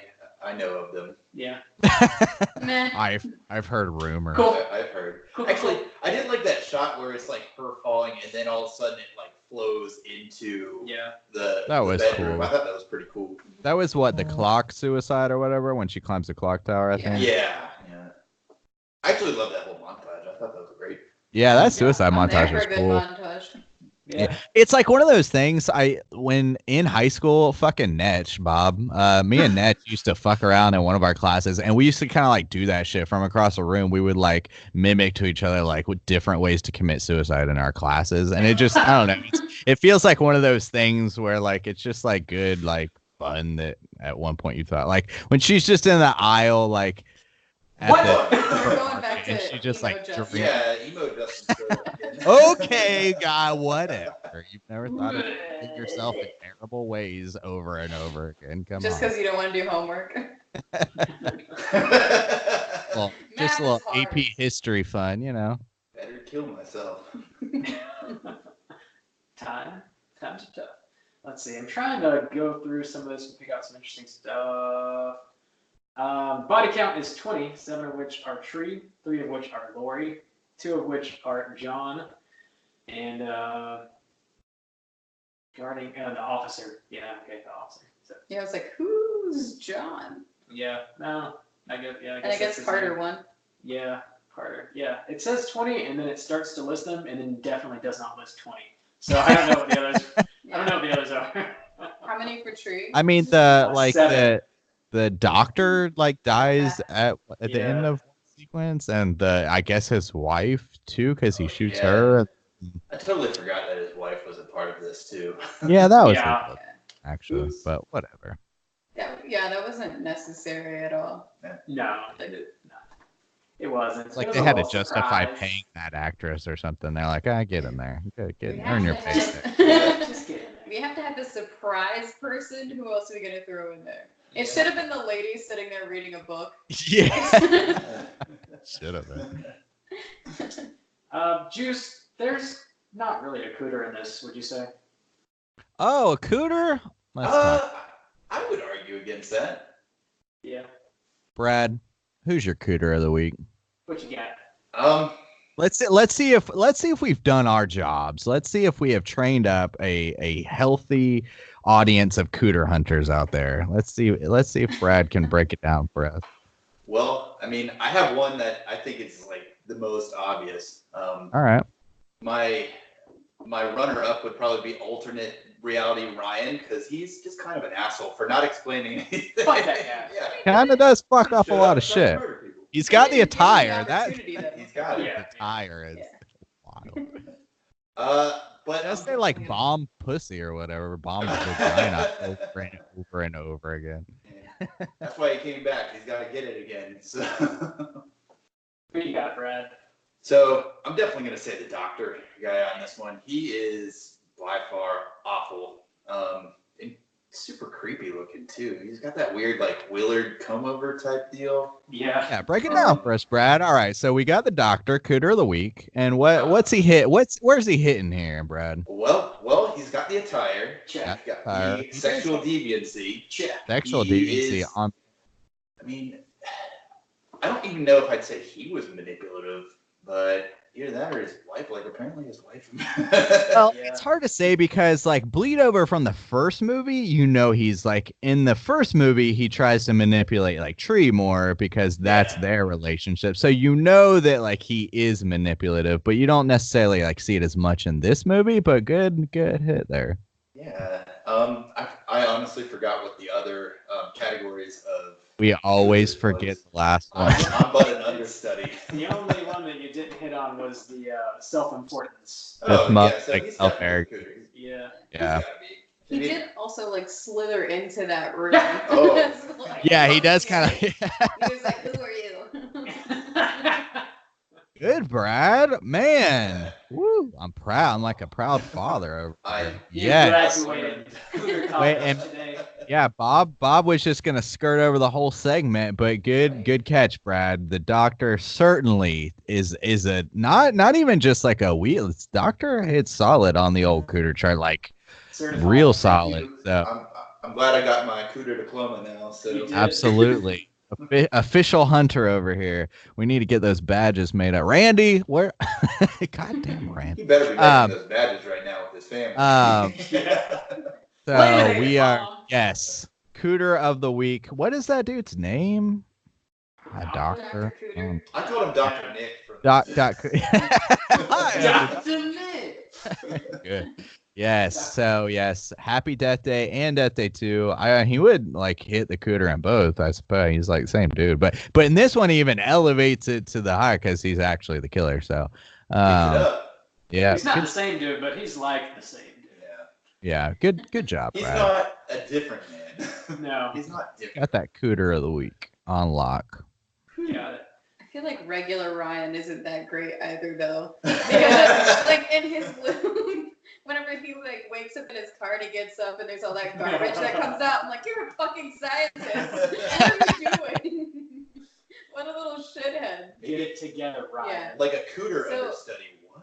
That's why, yeah, he's an understudy. I feel like we need to make sure that he is like Cooter Light, Cooter Diet version. Yeah. He's your Yeah. alternative. Yeah. Cooter Zero. He's headed that way. He's headed down the cooter path. That's for sure. That attire is already certainly on point. Or he like redeemed himself from being a cooter because he kind of saves the day. Yeah. So Go. he's like the anti-cooter. Cooter redemption. Cooter redemption. He's alright. He's alright. He came back from the path of darkness. I think I'm going to skip the news today because we're going a little long. But let's go ahead and get into our new voicemail segment. So this is something we started doing last year. What's it called, Bob? I don't know. You tell me, man. You're the one making the rules around here. Hotline Scream. I know when that hotline scream, bish. You bitch. You old so, yeah, bish. If you're unaware, we've got a hotline you can call and leave us voicemails and tell us how much we suck. The number you can call if you want to do that is 904-638-3231. So we got a few voicemails this week. I'm going to play them right now. First one we're going to hear from Anthony. Here we go.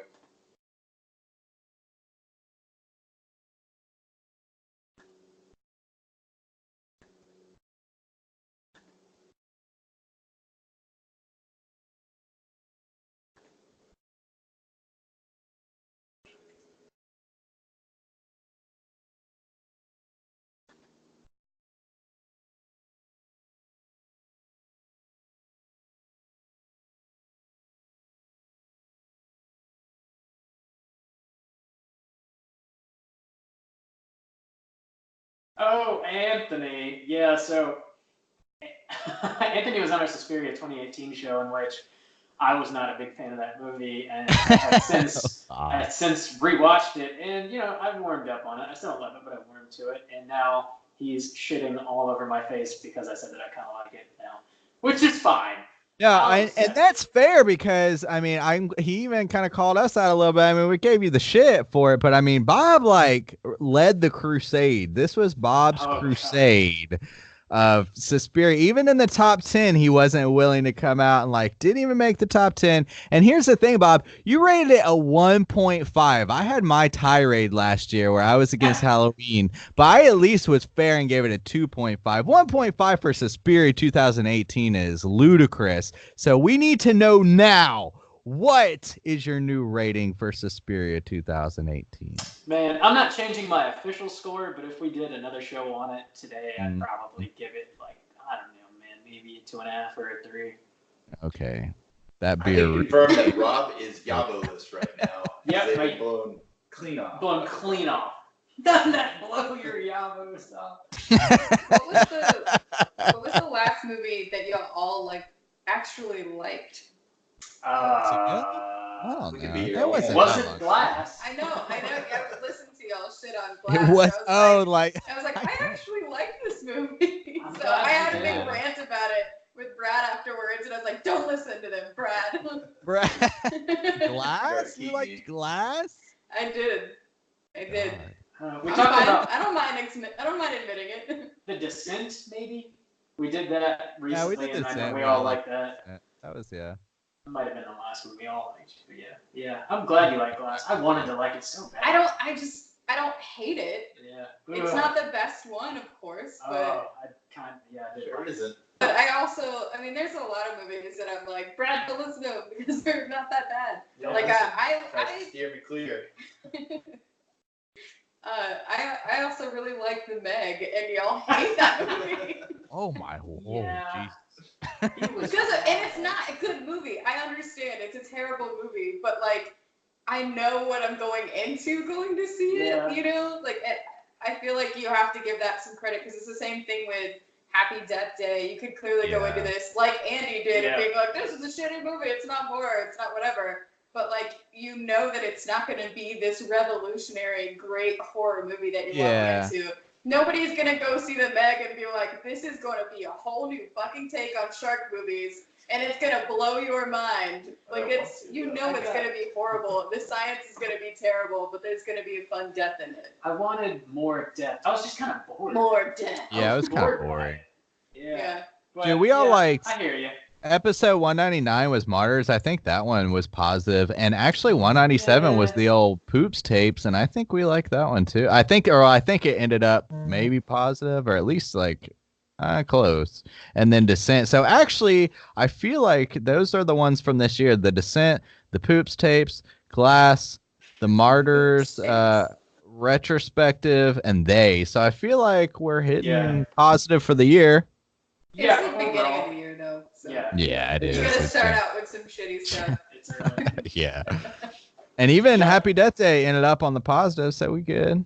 Yeah, but the Well, that's classic because Randy Andy rant. wasn't here. Yeah. Well, Otherwise, yeah. We all would have been like, wasn't I want him to listen to the show and see if what we have to say changes his mind in any way whatsoever. I don't know that it will. He seemed pretty fucking mad about it. He was Sweaty about out it, of yeah. breath. I've known Randy for a long time, and I trust Randy makes his judgments. But at the same time, I've known Randy for a long time, and a little bit of that tone, especially when he was like, "I just got out of this movie," felt a little bit like on the ride home, Beck's bitching a little bit. I feel like that influenced. I feel like the girlfriend bitching influenced the 1.5 a scotch. I'm gonna call it.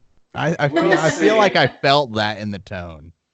We'll see. That's why we didn't talk about it in the car at all when we were heading over here. Silence. Brad's like, I'm what not, did you- I'm not he's like, questioning what did you Randy's think? rating integrity like Bob's with the beer and everything, but I feel like it maybe dropped it a half a star. I feel like the maybe the girlfriend bitching in the passenger seat maybe dropped it a scotch. Rob also had 0 beers this.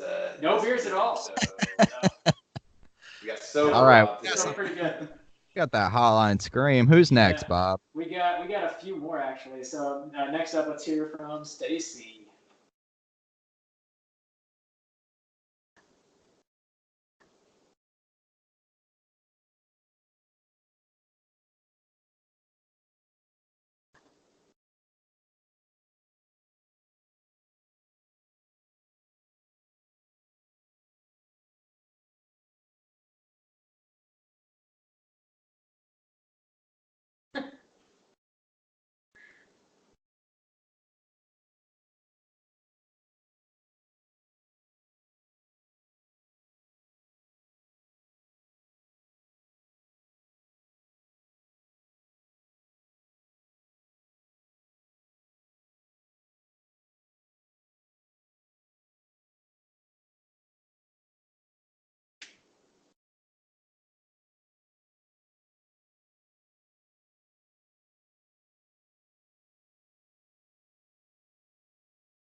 Stalker Stacy calling in from the Goodwill. I love it. Well, It's a she's big old sack shit movie. more on Randy's pace there. Yeah. I don't know. Yeah, like I was saying about Randy, it seems like maybe expectations go into play if you came out of this not liking it. You know, maybe the first one did have more of like a horror vibe going on that could throw you off. But I don't know, man. I feel like they kind of did what they were trying to do. I'd rather like judge this movie based on what it is than what it is than like what it is not. You know. I don't know. There's a lot of deaths. There's 20 deaths. That's more than some Friday the 13th movies, for what it's worth. Good point. For what it's worth. Which probably isn't worth that much. But. Friday the 13th, not a horror movie then. Nope, not a horror movie. It's a teen drama, actually. If it ain't Martyrs, if it ain't a Serbian film, it ain't shit, you know? God, we've covered all the worst, or the vast majority of No, the worst we movies. haven't. Looking at you, Make Mikey. us watch more shit. Join Patreon. Torture us with your dollars. You haven't even scratched the surface, Bob. You don't know. Well, thanks for calling, Stacy. Hopefully, after listening to our show, we've changed your mind. We want Randy to be alone on this. Next up, we're hearing from old Jim G. Baby. Wait. Hang on, let me cue. Hang on. There's so many. Wait, I can't find that one. Okay. Go.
Thanks, Jim. Thanks for the phone call, man. We really appreciate it. So yeah, a few questions there. First, I want to congratulate you, Jim, on the 82 and D reference there from Home Alone. That's kind of a subtle joke that was thrown in there. But yeah, so I guess the first question was like, what's your favorite subgenre of horror film? Juice? I guess of like the options that were given, probably like Psycho Slasher would probably be at the number one. But I like how he put like witches, cults together, because that, like, I also do enjoy those. I just feel like there's less of them, like, to enjoy. But like when a good one comes out, I'm always like super stoked. So I would say Psycho Slasher followed by Cult Witches. Gotcha. Do you guys want to weigh in on this? You got some favorites? I mean, I don't think he was really asking us, but I'll definitely give my opinion. He's gonna hear what you have to say, Jim. Which actually, Jim is like a super cool guy. We talked on the Slack channel. He's like super nice. He's really nice. Yeah. So I definitely have to go with like alien sci-fi on this one, just because the thing, Alien and Aliens, not so much Aliens 3. Yeah. And I'd probably loop the Blob in with that too. Yes. Like, I love all of those. Yeah, good They're call, like, man. So good. They are what I would call classic horror movies to me. So yeah, I'd go alien sci-fi on this one. Cool. Steph? Creature Monster. Yeah. That's my all-time favorite, no-brainer. Which I feel like some sci-fi stuff can kind of bleed into Creature Monster as well. Oh yeah. Yeah. I'm a big old slasher boy. You know, it's my sweet spot. Did we all choose something different?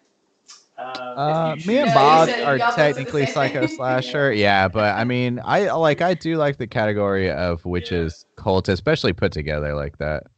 Yeah, my second would definitely be like monster movies, because I mean, The Thing. Come on. Right. Yeah. Like, Yeah, I feel like best. the thing is more creature monster to me Mhm. than Yeah. sci-fi. Yeah, but they're definitely It hand in bleeds. hand. It could be same side. Because you None could of almost say aliens or creature monster as well. But there's only like 6 or 7 kills in the thing, so is it even a horror movie? Not a horror movie. Yeah. Happy Death Day to You is a horror movie. Definitely. We're not the gatekeepers. Everybody knows that. His second question was, where the fuck is Caesar? That's bitch. probably a pretty fair question to ask. Yeah, actually, yeah. Oh, well, I mean, to be fair, we did kind of address it a couple times.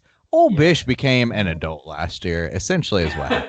He's too grown up for this shit. No, but he did have a big year last year. We mentioned several times he got married last year, and so that was a big moment that takes, a lot of time in general. But also, he was gone for a lot of time last year, and he was off training for like a whole new job. So he was like learning kind of like a new like profession. I don't know if that's the best way to say it, but I mean, he was like in training for just like a lot of things. So he was away, and he tried to call in when he could, but he was staying really busy. And then when he came back, like he kind of had to hop into like the new married life and stuff like that. So, he had a He's got a lot going on. He's got a lot going on. Yeah, he might he's still kind of getting into that still. He was on the Halloween episode when we cover that, so that was just October. So he's just got a lot on his plate right now. So he might swing back in here one day, but we're giving him time to be a married man and get his job going and everything like that.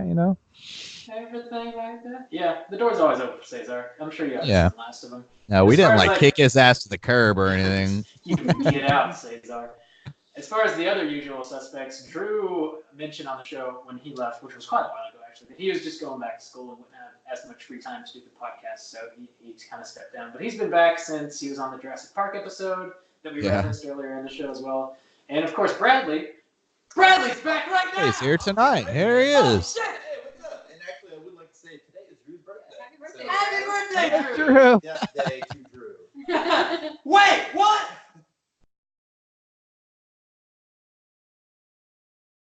Yeah, Drew. Serial killer Drew. I love it. Cracks me up that people that haven't met Drew in real life just call him a serial killer like we always have. Yeah. I love that.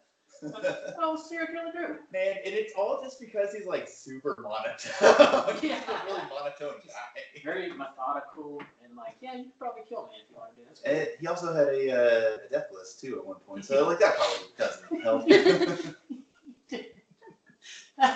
Okay. He did. Yeah. Oh shit! Yeah, he got suspended did. for that.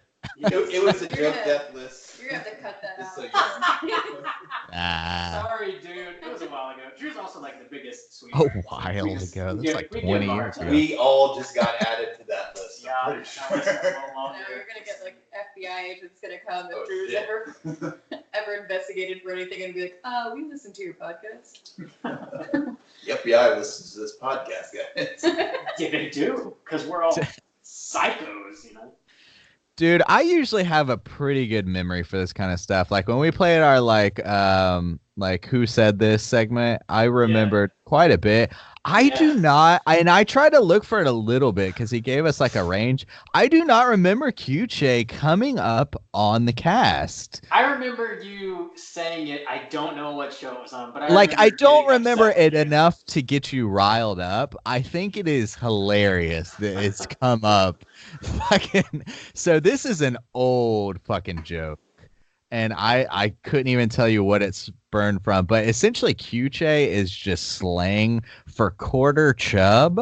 So it's kind of like a little bit of a backhanded compliment because it's like, oh, you give me a Q-Che guy, but it's like not enough to like really get you going. It's just like kind of a little bit. But the term Q-Che, I could not tell you where like we developed that from, like why, but it stands for quarter chub, as in your erection, as in as in a Oh, quarter of an erection. You're at quarter mast. You know, it's a de-evolution of a joke that I'm sure came up years ago and somehow de-evolved into Q-Che. And Yeah, sometimes you just pop in that Q-Che, you're not really, you're not really ready to go, but something got you a little excited, just popping that definitely- Q-Che. Sounds like a Jack Ross thing for sure. It wasn't like I can almost like remember where it spawned from, but it's pretty fucking old, man. Like that's a throwback. old as father time. I don't think it was the twins, but yeah, I guess I could be. I really don't know. It's just always been around. Yeah. So, But then hopefully that now you answers- know. Now you know our most answers- intimate, deepest jokes. Yeah, all of our weird inside jokes. Jim, thanks again. Also, I don't know what the fuck Fortnite is. Hope all's well, man. Last voicemail we got here. Let's listen to what old Shaggy Black has to say.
Hey, Shaggy. Thanks for calling, man. Hopefully you're feeling better now. The flu is no Yeah, joke. man. Hope you That's got terrible. to rest up and everything. I will say that intro takes a lot of swerves. Like at first it's like, hey, I'm not gonna say I'm drunk. And you're like, this this rascal really calling up drunk. And he's like, hooked up on that cough syrup, and you're like, whoa, okay, well, what are you doing there? And Sipping he's on like, the oh, I got the lean. flu. And you're like, oh, it's just like in a couple of seconds, it really takes a lot of swerves there. There's a lot going Keep on. to guessing for sure. Yeah, Shaggy, you never know what he's up to. So he's referencing a T-shirt that Randy promised to make that he never did. I don't even remember what the design was exactly. It might have been The God Save the Cream T-shirt. I don't remember. There's a backlist. Or the solid 1-star shirt, maybe. Randy's got a lot to make. Yeah, he did. He did make the Cooter Club sticker. I'll give him that. I appreciate that. He did, yeah. And also the Rise from the Grave reference. Shaggy does this thing where every morning he wakes up, he posts a GIF to Twitter, and it's like someone rising. His caption is "Rise from your grave." So yeah, thanks for calling, man. Again, I hope you're doing better. The flu is no joke. You gotta get the flu shot. Get vaccinated, son. I have never had a flu shot. Really? I have. Never in my life. I'm not saying don't. I'm not saying don't. You anti-vaxxer. No. I wanted to share that little tidbit. I have actually never had a flu shot in my life that I know. Like, I mean, maybe I got one when I was like super little, but I mean, I've never gone to get one as a person, as my own person. You're not a person when you're little. Yeah. Nah. True. So, yeah, that's it for our voicemails. Thanks again, everybody, for calling. If that's something you want to do, the number you can reach us at, again, is 904-638-3231. We're going to be back next week with a brand new episode, as always. We're going to be talking about the February poll pick winner, which is Audition. Finally. We're going to get into some messed up Japanese horror. By the way, that was not my pick. I don't know if you could guess which one was mine. What do you think my pick was? Are you asking me? I'm giving the audience I'm giving the audience like a little pause. I think they know. I think we've talked about it enough. It was Ghost. Come on. Yeah. Actually, I'm really excited to talk about Audition, but I've been pitching watching Ghost. Like I tried to get us to watch it on our 100th episode, and then it kept coming up for 150 and 200. I was like, we should watch Ghost, and wouldn't that shit be hilarious? He's slowly trying to derail the podcast into the rom-com podcast. Just talk about Patrick Swayze. Yeah. Oh yeah. Like a new Ghost, and I'm like, nah. Oh no, it's the Sways. We're talking Sways here, but it could win. No, that should have been your Valentine's Day episode. Oh, well, okay, so it was for our Valentine's poll pick. I was like, come on, Ghost. That's but Audition, I mean, come on, how could you not vote for Audition? It's a good one. Maybe try again at another time. Solid 1-star. We'll see. I'll just pick we'll it talk in. about it eventually. No matter what the theme is, be every month for the poll pick. Jerk. Brad and Steph, thanks so much for coming on the show, guys. It's always good talking with you. Thanks for having us. Yeah, thanks for having us. Yeah, of course. So next week we're going to talk about Audition. Until then, please rate, review, and subscribe to us on iTunes. You can follow us on Twitter at str8_chilling. We're on Instagram at Straight Chilling Podcast. You can send us an email through the website, straightchillingpodcast.com. Hit us up on the Patreon. Hit us up on the Twitch. Hit us up on YouTube. All Straight Chilling /Straight Chilling Podcast. Trying to keep that consistent. You search Straight Chilling Podcast pretty much anywhere, you'll find us. We are omnipresent on the socials. Also, if you want to join our Slack channel, which Brad mentioned earlier, just hit us up on any one of our social media platforms and let us know, and I can send you a link to join us on Slack. Which we talk about the movie of the week, of course, and we also talk about anything and everything else that's going on in pop culture, video games, music, all kinds of stuff. So. Yeah. I'll be live on Twitch Tuesday, 8 p.m. Eastern time. Even if you don't like video games, we have a live chat and fuck around. So if you want to get on there, twitch.tv/Straight Chillin' Podcast. I usually try to roll for about an hour, maybe an hour and a half. Cool. I try to get to a good save point, It's hard to always tell where that's going to be. I do know what you're talking about. I don't know shit about video games. So yeah, that's it. Until next week, as always, everybody, please keep chilling. We did it. Nailed it. Justin's still awake. Yeah. He's still awake.